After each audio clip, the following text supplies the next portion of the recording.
ফুলটা এত বেশি সুন্দর ছিল যে রাস্তা থেকে কুড়িয়ে নিতে আমার এক ফোঁটাও দ্বিধা হয় নাই। এত সুন্দর ফুল, আর আমার তো অনেক বেশি পছন্দের ফুল। আর এই ফুলটা নিয়ে যে আমাকে এত ঝামেলা পোহাতে হবে সেটা তো আমার একদমই জানা ছিল না। সো হ্যালো এভরিওয়ান, কি অবস্থা সবার, কেমন আছেন? আশা করছি ভালো আছেন, আমিও ভালো আছি। এটা হচ্ছে ঈদের আগের দিনের ভিডিও। তো আমরা হাঁটতে গিয়েছিলাম, কারণ গ্যারেজে গরু আসছিল, গুঞ্জনকে দেখাতে নিয়ে যাব।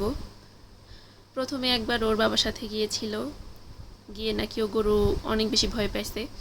পরে শুনেও আমিও একটু খুশি হয়েছি, তাহলে আমিও দেখতে যাব। পরে আমরা চলে গিয়েছি গ্যারেজে। গ্যারেজে দেখলাম যে 2টা গরু।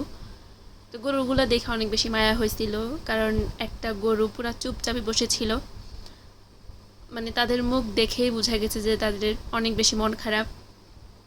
তো যাই হোক, এরপরে আমরা আবার রাস্তায় গিয়েছিলাম। রাস্তায় আরও অন্যান্য গ্যারেজেও গরু দেখেছিলাম, আর দূর থেকে গরু দেখে গুঞ্জন তো অনেক বেশি খুশি।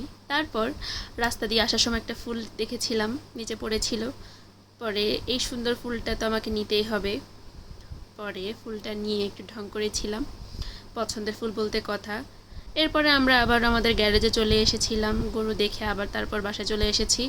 এই দেখেন আমার মেয়ের অবস্থা, সে কাঠগোলাপ নিয়ে কি একটা ঝামেলা করতেছে আমার সাথে। আমি চেয়েছিলাম যে তাকে 2টো ছবি তোলার জন্য সুন্দর করে। আর আরেকটা কথা, আমার যে বিছানার যে বাজে অবস্থা, এটা ইগনোর করবেন, কারণ আমি গুছিয়ে রাখলে আমার মেয়েটাকে ধরে ধরে ফেলে দেয়। এটা হচ্ছে আমার মেয়ের অবস্থা। আর তাহলে এখন বুঝেছি যে আমার সাথে আমার মেয়েরও কাঠগোলাপ অনেক বেশি পছন্দ। আপনাদের কাদের কাদের কাঠগোলাপ পছন্দ অবশ্যই কমেন্ট করে জানাবেন, আমার তো অনেক বেশি পছন্দ। তো আজ এ পর্যন্তই, সবাই ভালো থাকবেন, দেখা হবে পরে অন্য কোনো ভিডিওতে। আর সবাই আমার পেজে ফলো দিতে ভুলবেন না।